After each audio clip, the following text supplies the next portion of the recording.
Hello, friends. It's Chapo. What are you seeing? The spikes on my thing are looking somewhat small. Should I turn up my gain? You got a small spike, homie. Tiny ass spikes. What? Will got them tiny ass spikes. Look at this motherfucker.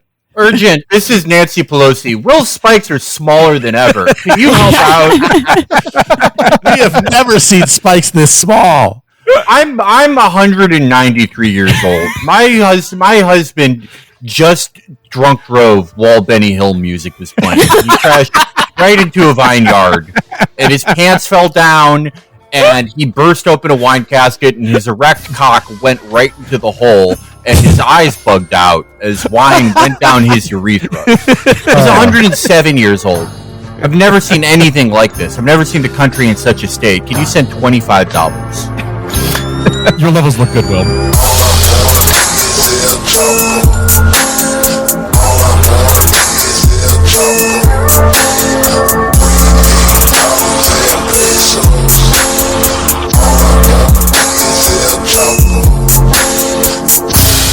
All right, so to officially start the show, it's Chapo, Monday, June 27th, and we've got a full house here today. I mean, the topic of today's show, you pretty much could guess off the bat where we're going to be spending. I was gone over the weekend. Did something happen? I was in San Francisco at Pride. I've been looking at my fundraising emails, and I know they're really still into that January 6th thing. Did something happen? Well, yeah, Amber, if I could get serious for a second, it's just it's this feeling, this pit in my stomach of something that I was dreading for a long time, but sort of knew was going to happen. And then it happens. And the question is, what do we and the nation make of this? So I'll just throw it out to you guys now. What are we going to do now that Stav has left Cumtown? There's a fat hole in my heart. What are we going to do without his raucous, mirthful laughter? You guys forget the Stav bot exists. Oh, God, that's right. Hell yeah, dude. A cupcake and a candy bar. He was made redundant many years ago. Nick needs to just get a keytar made with the Stav bot and just go on tour and do a concert where he's just riffing on it. I am 95% sure Nick already owns a keytar. Yeah, it seems like something he would buy. He would find a way to get a keytar that's $10,000 for some reason. Yes. They luckily though, I've heard tell that they're drafting a replacement off Twitter of who has the best replies to Adam. Who's the funniest replier to Adam? And by the way, the remaining hosts, they still think it's funny when you call him a gay bug on Twitter. It's good shit. The more you do it, the higher up on the rankings you get to get eventually offered the job. It's beautiful because it never gets old. It's the most beautiful. It's like a fine wine. Yeah, they should do so they should, in their RSS feed, they should have a golden episode that you get, and they pick 5 people, 5 Cumtown listeners. And it's obviously it's you got the stereotypes like you have in Willy Wonka. You have a Midwestern corn-fed guy who calls Adam a gay bug. You have sort of a Brazilian, German, Italian, Brazilian type who's still posting Pepe. He's 3 frogs behind, most South American right-wingers. Some type of Brit, an alarming Brit, and then. Let's spice it up. It's 2022. How about a listener from Japan? And then one from Vatican City. An illegitimate child born in Vatican City. And that's the Charlie. And they have to tour where Cumtown is recorded. And 4 of them are killed. And then one of them becomes Stav. In every 1,000th Blue Chew packet, there's a golden ticket to the Cumtown factory where all the cum is produced. There's a river of cum. Yeah, the Brazilian one just gets rolled. Yeah, he falls into the river of liquid Blue Chew and gets priapism so bad, all the blood drains from his brain and he dies. Oh no! All right, well, Roe v. Wade was overturned on Friday. Oh, that thing. By the way, I honestly feel like how you look at what happened and the response to it. I don't know how it isn't clear to everybody that the leak of the opinion was absolutely done by one of the people who works for the conservative. Ding, ding, ding. Yeah. It's like, I mean, it wouldn't have probably mattered either way, but like they guaranteed that any like popular revulsion would get just like plenty of time to ooze out, and the Democrats could show their hand about how they would respond to it, i.e., they would not, and ensure that you could drop the thing and know that it would stick. Well, no, they did respond to it, and then they're like, "You need to give us money.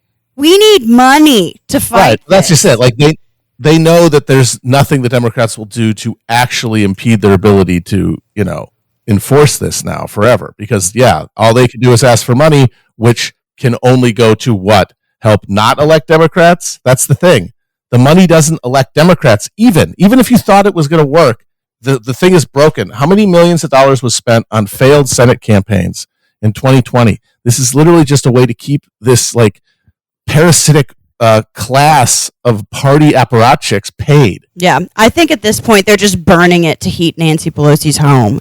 I have to say that I noticed and I can't unsubscribe from these PAC emails because they're like a weird weather vane for me.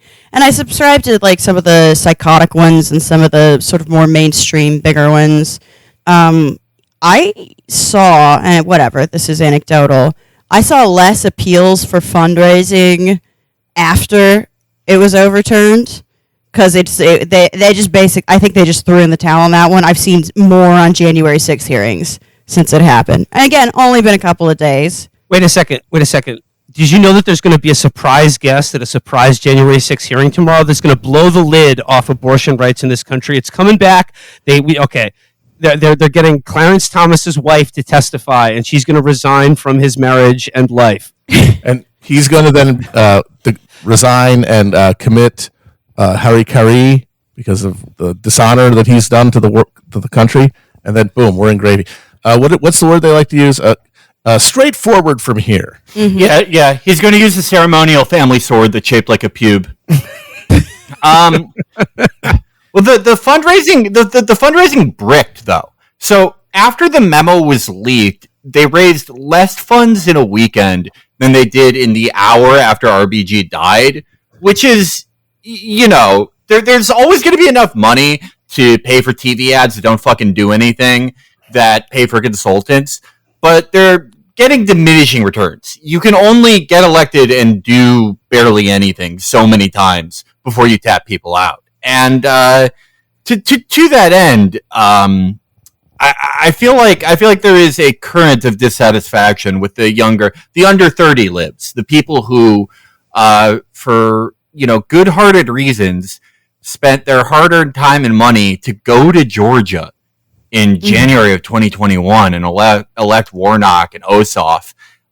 They're now waking up to the way that the Democratic Party operates, more or less. That's probably not going to really result in anything, but I do feel bad for those people, and they're certainly paying less dividends to the Democratic Party than they did in 2018 and 2017. Yeah, I mean, I think it shows that everyone has an exhaustion point. Even like the most dyed-in-the-wool, even the choir runs out of like oxygen at some point. I mean, do you think the fact that this is a nightmare scenario that a lot of people said was like going to be the result of the Trump presidency, and it is a direct result of that, but like it's happening under Joe Biden and a Democratic Congress. I mean, do you think that factors into any of this? I mean, because like this is a real you had one job kind of thing, and it's not so much that this happened that's so shocking, but like I guess still even now, just how utterly just unprepared or just seemingly just not willing to do anything. I mean, like this is like the one thing that they are supposed to do, and like wouldn't this be the occasion for just a mass resignation of every single Democratic leader in the country following a disaster like this? You'd think. I don't know. I would think that the election of Trump, if they had honor, but they do not. Yeah. Well, because the thing is, the reason they will never do that, is because they have all decided through processes that they will tell you are rational and reasonable and not self-interested, that they are the only people who can do anything.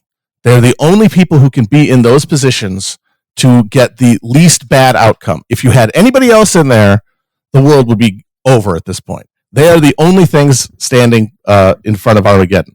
And they really do believe that because they're the only people who can get things done and understand what is realistic.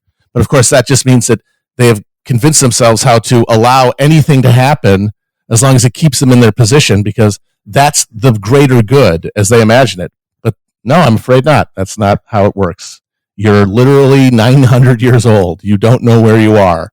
Right. I don't You think smell toast all the time. Right. I don't really think there's anything that could have been done to prevent the Supreme Court ruling from happening outside of like, I don't know, Biden sending the Punisher to 6 Supreme Court justices' house. I'm going to admit I'm an idiot here, but I know a lot of people are yelling at Obama because he didn't codify Roe, right? That they didn't pass a federal law. But hasn't the Supreme Court established now that if it wants to, it will overturn federal laws? Right. I mean, the only thing you could do would be to pass a constitutional amendment. Right, exactly. You know, yeah. Good luck. But, yeah, O'Bungler was not going to do. Well, good No luck. one could have done Also, that. I mean, that's one that I would say is impossible at that point. You can't have the Constitution. It's a living document until it's not, too. Like it's completely arbitrary. This whole thing was formed out of just like it was a larger reaction to like the civil rights movement. Like that's why all this stuff came to a head, and you had this sort of like just completely different cultural atmosphere in the 1960s. And there were like legislative advancements, and then 70s, 80s, you had the consolidation of the religious right and their kind of ossification into a political unit. We'd have been much better off with Tammy Faye, I gotta say. And one of the handshake deals of them, they're like, look, we're both losing parishioners. You have to be Zionist Catholics, and you have to like be anti-abortion. Evangelicals. And so I don't really think it's that productive to call this like, the direct result of Trump, because this has been a long time coming. I mean, it's been going, it's been death by 1,000 cuts until we got here. Right. They've wanted to do this for the longest time. And it is doubtful that any president, short of someone who's more creative and more centralist than exists in any type of left of center American politics, being in office, outside of someone who would destroy the current system of government. But